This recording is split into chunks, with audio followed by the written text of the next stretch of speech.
मेरा राम की कृपा से सब काम हो रहा है। मेरा राम की कृपा से सब काम हो रहा है। ओम नमो नारायण। ओम नमो भगवते वासुदेवाय। जय श्री कृष्णा। राधे राधे। जय माता दी। हर हर महादेव। जय भोलेनाथ। ब्रह्म मुहूर्त, अमृत बेला। देखिए, ब्रह्म मुहूर्त में कुछ ऐसे कार्य होते हैं जो अगर आप करते हैं तो आपके जीवन में बहुत बदलाव होता है। जब दिन की शुरुआत अच्छी होती है तो दिन भी पूरा अच्छा जाता है। ये तो आपने सुना ही होगा। दूसरा एक ये होता है कि अगर आपकी नींद ब्रह्म मुहूर्त में खुल जाती है तो पहला कार्य तो स्वतः ही हो जाता है।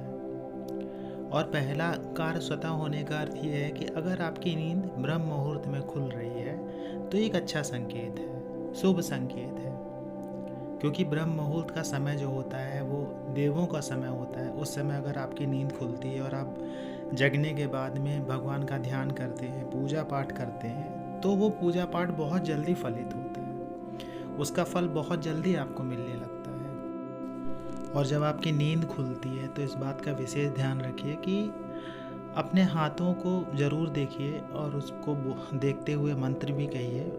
कराग्रे वस्ते लक्ष्मी, कर मध्य सरस्वती, कर मूले तू गोविंद, प्रभाते कर दर्शनम। पहले हाथों के दर्शन करिए, उनको माथे से लगाइए, फूंक मारिए, माथे से लगाइए।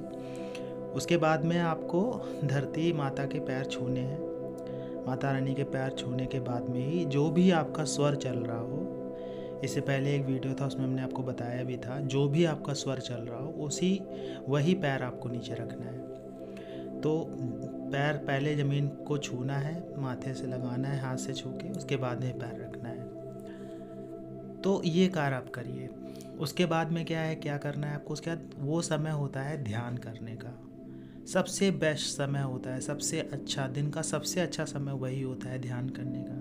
जिनकी रुचि ध्यान में बहुत ज़्यादा, जो लोग ध्यान में जाना चाहते हैं, जिनका ध्यान लगता नहीं है, अगर वो इस समय ध्यान लगाने का प्रयास करते हैं, ध्यान लगाते हैं, निश्चित मान लीजिए कि ध्यान लगना शुरू हो जाएगा। और इस समय अगर आप ध्यान लगाते हैं, जैसे आप ध्यान लगा के शून्य में जाना चाहते हैं, या आप ध्यान लगा के भगवान के दर्शन करना चाहते हैं, भगवान का ध्यान करना चाहते हैं, बहुत तीव्रता से ध्यान लगता है और आप उनसे बहुत जल्दी जुड़ जाते हैं।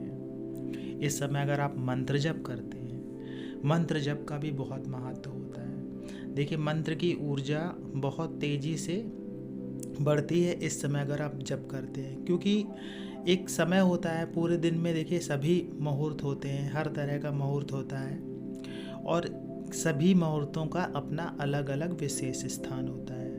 ब्रह्म मुहूर्त में आपने देखा होगा कि जो लोग प्रयागराज से जुड़े हुए हैं, संगम से जुड़े हुए हैं, या नदियों से जुड़े हुए जिनके घर, आप देखिएगा कि जो साधु संत महात्मा होते हैं वो ब्रह्म मुहूर्त में ही गंगा स्नान कर लेंगे, नदियों में स्नान कर लेंगे, हम संगम स्नान कर लेंगे। जो भी स्नान है वो ब्रह्म मुहूर्त में ही कर लेते हैं। उसके बाद वो भगवान का ध्यान करते हैं, पूजा पाठ करते हैं, भजन करते हैं।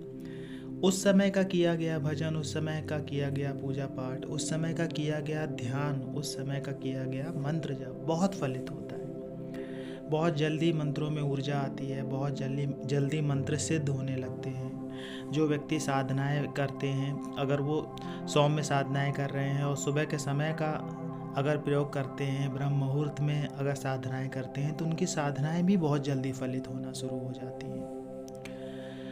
ब्रह्म मुहूर्त एक ऐसा समय होता है कि उस समय अगर आपकी नींद खुल जाती है तो ये एक संकेत होता है आपके लिए कि आप उठ जाइए और पूजा पाठ में अपना समय लगाइए, ध्यान में, भगवान के ध्यान में अपना समय लगाइए, मंत्र जप में अपना समय लगाइए।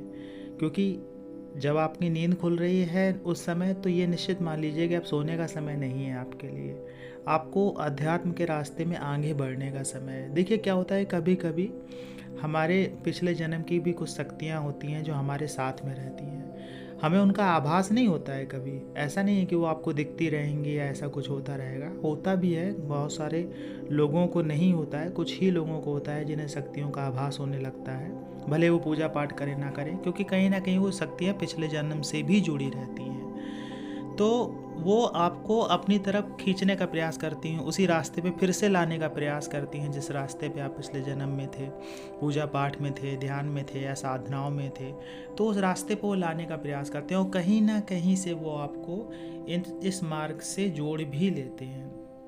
आप फिर से मंत्र जप में जाना शुरू हो जाते हैं और जैसे ही मंत्र जप या ध्यान के रास्ते पे आप चलना शुरू करते हैं या अध्यात्म के मार्ग पे चलना शुरू करते हैं, तो बाकी लोगों की अपेक्षा आप ये महसूस करेंगे कि आपका जो अध्यात्म के प्रति रुझान है या जो अध्यात्म के प्रति आप जो कर्म कर रहे हैं वो बहुत ज़्यादा फलदायी हो रहा है आपके लिए। जैसे आप जप करना शुरू कर रहे हैं तो जप की ऊर्जा बहुत तेज़ी से बढ़ रही है।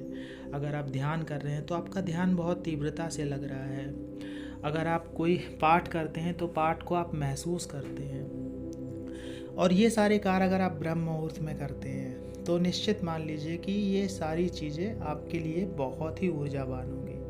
आपका ऑरा इतना अधिक मजबूत हो जाता है, इतनी अधिक शक्तियों से बढ़ जाता है कि आप उस शक्ति को खुद ही महसूस कर सकते हैं। कोई भी गलत शक्ति, कोई भी नकारात्मक शक्ति उस ऑरा को भेद नहीं सकती, चाहे कितनी भी बुरी नज़र उस ऑरा को भेद नहीं पाएगी, क्योंकि ये आपकी जीवात्मा से जुड़ जाती। जो भी जप करते हैं वो जीवात्मा में समाहित हो जाता है और वो जीवात्मा से आपके ऑरा का निर्माण होता है, जिसकी वजह से आप किसी भी ऐसी शक्ति को जो आपके पास में नहीं आनी चाहिए उसको रोकते हैं। तो ब्रह्म मुहूर्त का समय जो होता है बहुत ही अच्छा होता है। ब्रह्म मुहूर्त में अगर आपकी नींद खुल जाती है तो निश्चित ही आप अपनी पूजा पाठ पे ध्यान दीजिए, जप पे ध्यान दीजिए। उस समय अगर आप सो जाते हैं, दोबारा से सो जाते हैं, तो देखिए क्या होता है कि नींद तो खुल गई। अब एक लोगों ने सवाल किया था कि नींद तो खुल गई फिर दोबारा सो गए, फिर उसका क्या अर्थ हुआ। देखिए, अगर आप दोबारा सो गए तो फिर तो आपने कर्म ही नहीं किया, आप दोबारा लेट गए। कहने का अर्थ क्या हुआ कि एक बार नींद खुली, ये तो संकेत था कि भाई आपकी नींद खुल गई तो कोई दिव्य शक्ति आपके साथ में, लेकिन आप दोबारा सो गए मतलब आपने कर्म नहीं किया। संकेत का अर्थ फल नहीं होता है, इस बात को ध्यान रखिएगा। आशा ये जानकारी आपको अच्छी लगी होगी। जानकारी अच्छी लगी हो तो वीडियो को लाइक करिएगा। कमेंट्स में जय माता दी, जय श्री कृष्णा, हर हर महादेव लिखिएगा। मिलते हैं आपसे अगले वीडियो में नई जानकारी के साथ में। तब तक के लिए जय श्री कृष्णा।